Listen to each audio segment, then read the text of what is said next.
Greetings, humans. Once again, we return to the sordid vaults. I am the outsider, an overseer of eternity, one who can skip dimensions in a mere blink of a sub-second thought. I am omnipresent in all that has been and all that is to come. I understand that for you, the listener, now is a season of good tidings and joy, an outdated folklore that you so desperately cling to for hope, love and acceptance. But never mind, you do you. Let me twist your curiosity with a dark and fateful tale, based during the festive ritual you call Christmas. Greed, spite and hatred own this tale. It all takes place during 1800 on a small dock on the coast of a quaint Welsh town.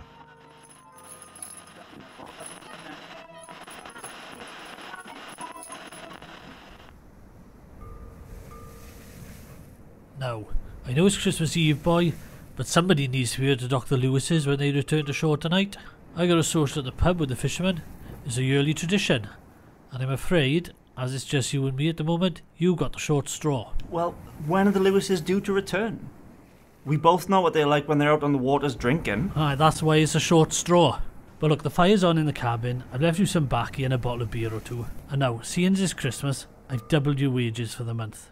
And it'll remain that way going forward. You buy that girl of yours a nice ring, Lllewyn. You deserve all the happiness in the world, boy, after losing your parents the way you did. It was a damn tragedy how they died out there on those open waters. Well, my father always said they would look out for me no matter what.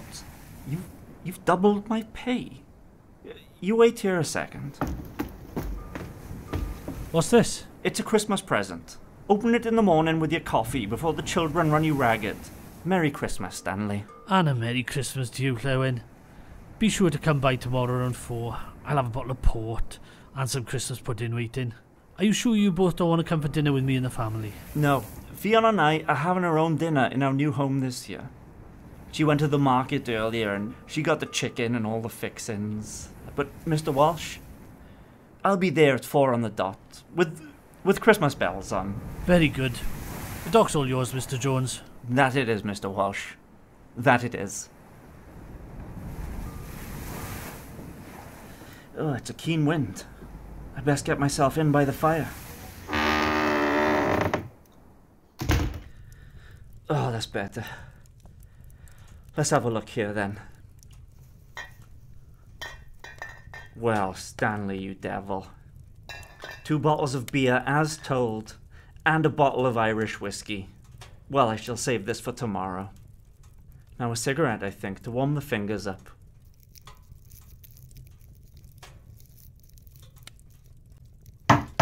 Hello? Who's there?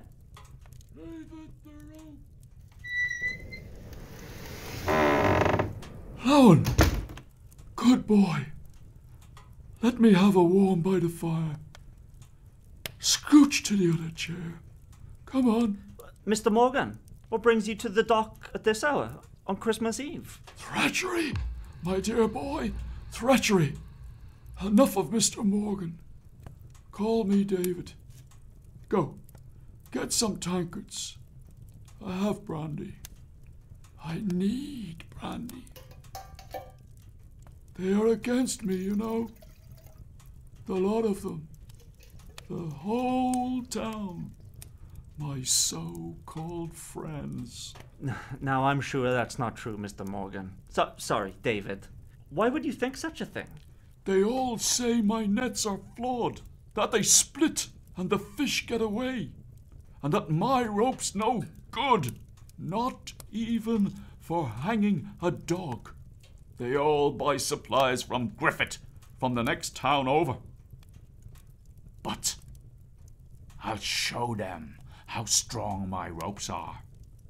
They'll see. They'll see. That's not true. We use your ropes here on the dock. And your nets. And they work perfectly fine. Some of the ropes here are years old. Then why do they say it? Huh? They're against me. They want me gone. There's no money, and selling nets to the dock. That's me away. Let me top you up there. I won't be needing all this tonight. Fionn, my love, what brings you out? It's so cold out there. When Mr. Walsh arrived at the pub, I couldn't bear the thought of you all alone on Christmas Eve. Mr. Morgan, a pleasant surprise. How are you? Fionn Richards! The night bodes me well. And how about yourself? And please, David. I'm very well, David, thank you. Frozen to the bone, but I'll soon warm. I see you're spreading the festive cheer yourself. I've only brought 2 mince pies from Mrs. Bramble's bakery, so we'll have to share. I was about to take my leave, but a mince pie is an offer I can't refuse. Thank you for coming, but you really should have stayed at the pub with the others. Christmas is a time for being together, my love. I do love you. And I love you. Come, sit by the fire. Here, I shall grab another tankard. Pass me the mince pies. I'll divvy them up. Being a roper, I always have a good knife in my satchel, along with a few lengths of my finest ropes. How's business been for your father this winter? Business is good as far as I know. As long as there's bellies to feed, fish need to be caught, as he always says. Aye, true. Would you like some beer, or are you sticking to the brandy? I'll take a tot of beer. That's very kind of you. So tell us, Fionn, who's swizzled at the pub? Well, my father's grumble of fishermen have been drinking since 3, so they were all a touch worse for wear. And what's the topic of conversation this evening? Well, Geraint has been telling tales of the strange creatures caught whilst trawling. He said he caught one last week with a human-like face, one eye bigger than the other, a horrific beast named Ahab. Very good. And what of Mrs. Bramble? Has she started dancing on the tables yet? Not quite, but I could see her warming up in the back of the pub by the door to the outhouses. Any talk of rope or nets tonight, Fionn? Rope? Not to my knowledge. Come on, don't be shy. I know they mock my wares and skills. David, I suggest we leave off this conversation. Fionn has no business in buying or using rope as a florist. So I suggest we keep these mutterings and gossips for the people who speak them. Like her father, you mean? He's the one that instigated the boycott. Mr. Morgan, I shall not ask you again. Maybe it's time you took your leave. Be a good boy and pass us another tot of beer. I'll take my leave when we have had our mince pies. Maybe the alcohol isn't helping this long tongue of yours. I'll tell you when I've had enough, boy. Lllewyn. After his beer and mince pie, Mr. Morgan will take his leave. It is Christmas after all. That's right.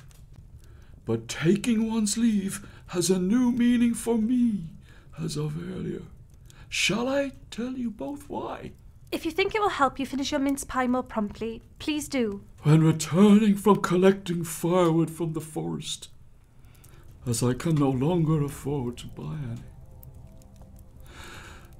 I found my good wife, Nicky, screaming howls of hysteria, floods of tears. I couldn't get any sense out of her. So I went to check on little Abigail in her nursery. There she was on the floor of her bedroom. Her beautiful brown eyes, as dead as the fallen wood that I had collected. My God! You see, Fionn, with no money to buy firewood, we had to bundle her up in blankets to keep her warm overnight. She must have wriggled herself free and pulled herself over the confines of her crib. And what with there being no fire to warm the home, that is where she lay, as she slowly froze and finally perished. Her cries went unheard, with the crashing and wailing of last night's storm. Mr. Morgan, that's horrific. My deepest sympathies. And what of Nikki? Who is she with now? Nikki's with Abigail, boy. Her mind was gone after finding our child's contorted body from her icy demise. I tried to snap her out of it. I gave her a dram of brandy, but she spat it back in my face and kept clawing at my arms. I slapped her over and over, but she too had left me. What are you saying, Mr. Morgan? When a woman sees something like that, not even God himself can bring her back to reality. So I did what had to be done to save her from the confines of the Mill Creek Asylum. I took her to the old oak tree out back where the three of us picnicked during summer. And I hung her. Lllewyn. David, I insist we leave. I will escort you to the police station, and as gentlemen, we will do the right thing, and you will explain your actions. Oh, I won't be doing that. You see, when placed in a position such as this, revenge is the only course of action. Now, I was planning on going to the pub to kill Fion's father and as many of the other fishermen as I could get my hands on. But the grace of God has presented a new opportunity. How dare you! Take your leave now, or I'll be forced to... Forced to what? I'm twice the size of you, and 3 times as strong. Oh, you think you can stop me with a bottle of whiskey, do you? I'll die trying. Theon, run!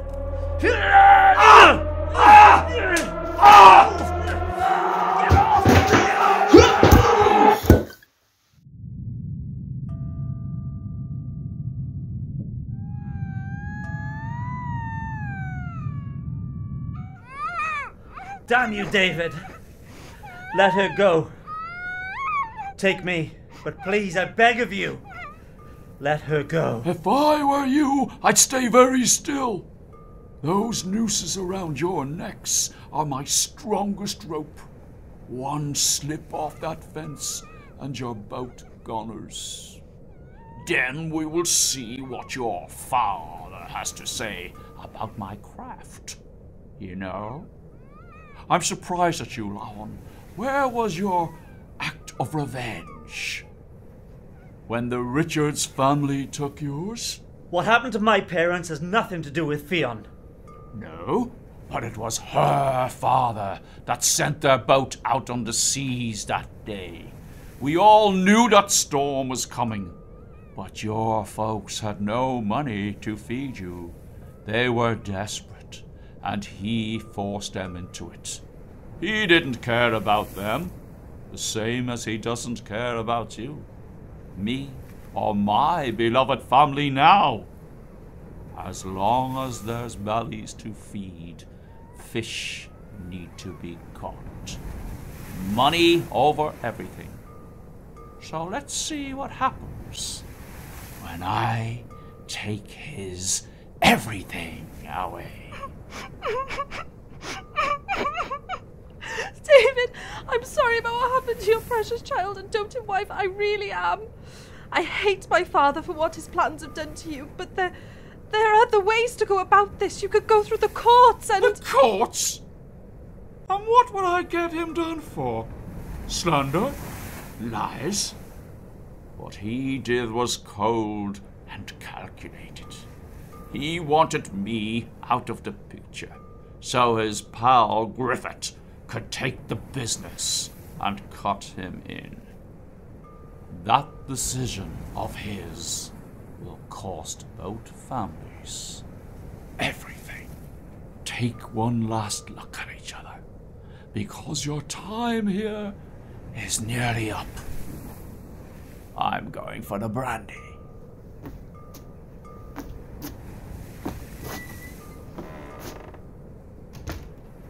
I'm so sorry, my darling. It's not your fault, my love.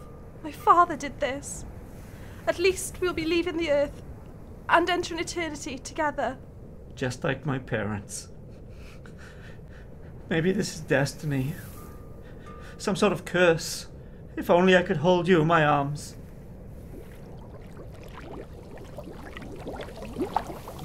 Lllewyn? What is that? I have no idea. It's some sort of dark creature from the deep.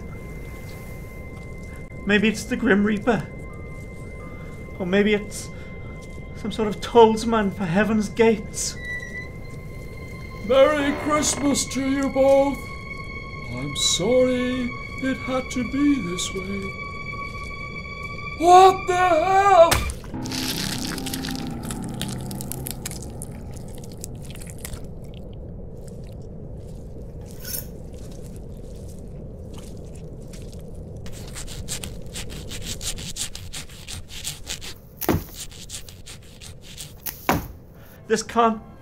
This can't be. Mother? Father? How is this possible? Always look out for you. No matter what. Don't go. Please stay for just a while. The fire's warm in the cabin. We can talk of old times, and you need to meet Theo. Mother, stay a while longer. I beg you.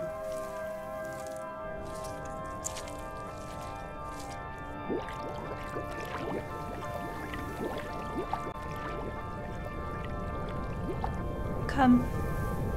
Let's get into the warm.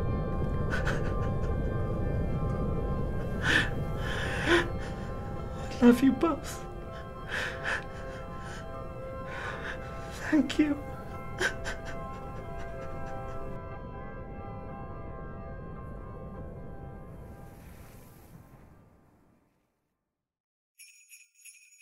Let's see what you got me here then, Lllewyn boy. A book. A Hangman's Diary. The Journal of Master Franz Schmidt, Public Executioner of Nuremberg, 1573 to 1617. Odd choice.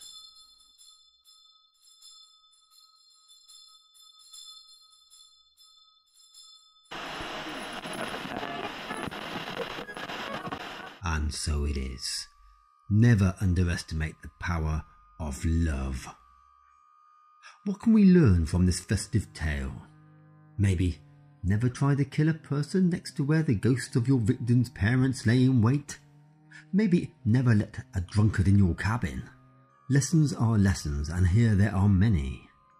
Theon and Lllewyn were found safe and well huddled by the fire in that little cabin of theirs, and they never did tell anyone what really happened that night. It was told David went mad, that he tried to hang them but failed and ended his life by walking into the cold, murky waters.